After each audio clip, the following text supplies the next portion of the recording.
નમસ્કાર મિત્રો, આજના આપણા આ ખાસ વિડીયોમાં આપણે વાત કરવા જઈ રહ્યા છીએ વાસ્તુશાસ્ત્રના 50 મહત્વના નિયમો વિશે. વાસ્તુ એટલે દિશા, પ્રકૃતિ અને ઉર્જાનું સંતુલન. આપણા ઘર, દુકાન કે ઓફિસમાં જો આ નિયમો અપનાવવામાં આવે તો જીવનમાં સુખ, શાંતિ, આરોગ્ય અને સમૃદ્ધિ સ્વયં આવે છે. મિત્રો, વિડીયોને આગળ જોતા પહેલાં કોમેન્ટ બોક્સમાં જય મા લક્ષ્મી અને હર હર મહાદેવ લખવાનું ભૂલશો નહીં. મિત્રો, વાસ્તુશાસ્ત્ર એ કોઈ અંધશ્રદ્ધા નથી, એ વિજ્ઞાન સાથે જોડાયેલ એક સારું જીવન જીવવા માટેની કડી છે. એટલા માટે જ આપણે રોજબરોજમાં ઉપયોગમાં લેતી વસ્તુઓ તથા મુખ્યત્વે ઘરના બાંધકામ પહેલાં વાસ્તુશાસ્ત્રના નિયમોનું પાલન કરતા હોઈએ છીએ. અને આપણે જાણીએ છીએ એ મુજબ ઘણા પરિવારમાં વાસ્તુશાસ્ત્રના નિયમનું પાલન ન કરવાથી મહેનત કરવા છતાં પણ આર્થિક તંગીનો સામનો કરી રહેલા હોય છે. કોઈ ખાસ પ્રકારની વાતો ન હોવા છતાં પણ ઘરમાં પારિવારિક ઝઘડાઓ ચાલતા હોય છે. સંતાન સુખ કે લગ્ન પ્રવૃત્તિમાં વિઘ્ન આવતા હોય છે. આ તમામ બાબતોનો આધાર વાસ્તુશાસ્ત્ર ઉપર હોઈ શકે છે. એટલા માટે શક્યતા હોય તો જો આ પ્રમાણે વાસ્તુશાસ્ત્રના નિયમોનું પાલન કરવામાં આવે તો ખૂબ જ સારી રીતે જીવન જીવી શકાય અને મહેનત મુજબનું ફળ મેળવી શકાય છે. તો ચાલો આજે આપણે જાણીએ વાસ્તુશાસ્ત્રના એવા નિયમો કે જે જીવનમાં ખરેખર ઉપયોગી છે અને જો માટે આ નિયમોનું પાલન કરવાથી જીવનમાં ક્યારેય આર્થિક તંગીનો સામનો કરવો પડતો નથી. નંબર 1, ઘરની એન્ટ્રીનો દરવાજો પૂર્વ કે ઉત્તર દિશામાં હોવો શુભ માનવામાં આવે છે.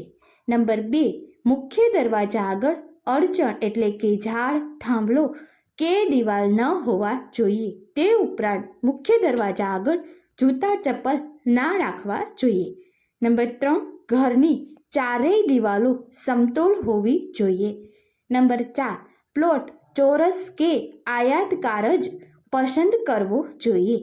નંબર 5, ઘરની એન્ટ્રી વધારે ઊંચી કે વધારે પડતી નીચી ના હોવી જોઈએ. નંબર 6, ઘરમાં પ્રવેશ કરતા પ્રકાશ આવતો હોવો જોઈએ. 7માં મુખ્ય દરવાજા પર ઓમ, સ્વસ્તિક કે શુભ ચિહ્ન લગાવવું જોઈએ. 8, ઘરના મધ્ય ભાગમાં ભરેલા સામાન ન રાખવા જોઈએ. દક્ષિણ દિશામાં મોટું ગેટ ન રાખવું. 10, ઉત્તર પૂર્વ દિશામાં હંમેશા ખુલ્લી અને શુદ્ધ રાખવી. 11, પૂજાઘર ઉત્તર પૂર્વ દિશામાં રાખવું. નંબર 12, દેવતા પૂર્વ તરફ મોઢું રાખીને સ્થાપિત કરવા જોઈએ. નંબર 13, પૂજા ઘરમાં અરીસો કે ટીવી ન રાખવું જોઈએ. નંબર 14, રસોડું દક્ષિણ પૂર્વ દિશામાં હોવું એક શ્રેષ્ઠ માનવામાં આવે છે. નંબર 15, રસોઈ કરતી વખતે મોઢું પૂર્વ તરફ રહેવું જોઈએ. નંબર 16, રસોડામાં ચૂલો અને પાણી એકસાથે ના રાખવું જોઈએ. નંબર 7, રસોડું અને બાથરૂમ જોડે ના હોવું જોઈએ. નંબર 8, ફ્રીજને પશ્ચિમ દિશામાં રાખવું. નંબર 19, રસોડામાં કચરો ઉત્તર પૂર્વ ખૂણે ન મૂકવો. નંબર 20, રસોડાની બારી પૂર્વ દિશામાં રાખવી. નંબર 21, માસ્ટર બેડરૂમ દક્ષિણ પશ્ચિમ દિશામાં હોવો જોઈએ. નંબર 22, સૂતી વખતે માથું દક્ષિણ તરફ રાખવું શુભ છે. નંબર 23, બેડરૂમમાં અરીસો, પથારી સામે ન હોવા જોઈએ. નંબર 24, હોલ ઉત્તર કે પૂર્વ દિશામાં ન હોવો જોઈએ. નંબર 25, હોલમાં હંમેશા તેજ પ્રકાશ રાખવો. નંબર 26, ટેલિવિઝન દક્ષિણ પૂર્વ ખૂણે રાખવું. 27. ઘરમાં ફોટા પૂર્વમાં, દેવી દેવતા પશ્ચિમમાં પૂર્વજને રાખવા જોઈએ. નંબર 28. શયનખંડમાં હળવા રંગનો ઉપયોગ કરવો. 29. બેડ નીચે કચરો કે જૂના કપડાં ના રાખવા. 30. પાણીની ટાંકી દક્ષિણ પશ્ચિમમાં ના રાખવી. 31. ઓવરહેડ ટાંકી પશ્ચિમ કે દક્ષિણ દિશામાં રાખવી. 32. અંડરગ્રાઉન્ડ પાણીનો સોર્સ ઉત્તર પૂર્વમાં રાખવો. 33. બાથરૂમ પશ્ચિમ કે ઉત્તર દિશામાં રાખવું. 34.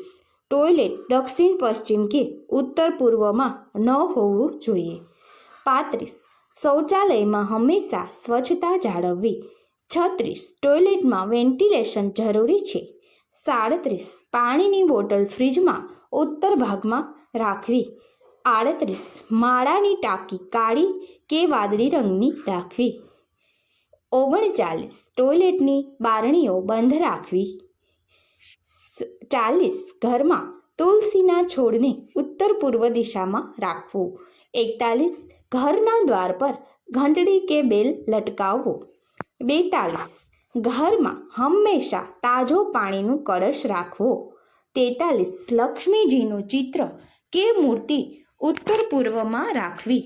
44. ઘરમાં ગંદકી ન રાખવી, નકારાત્મક ઉર્જા ફેલાય છે. 45. ઘરના દરેક ખૂણે યોગ્ય પ્રકાશ હોવો જોઈએ. 46. પશ્ચિમ દિશામાં ભારે સામાન રાખવો.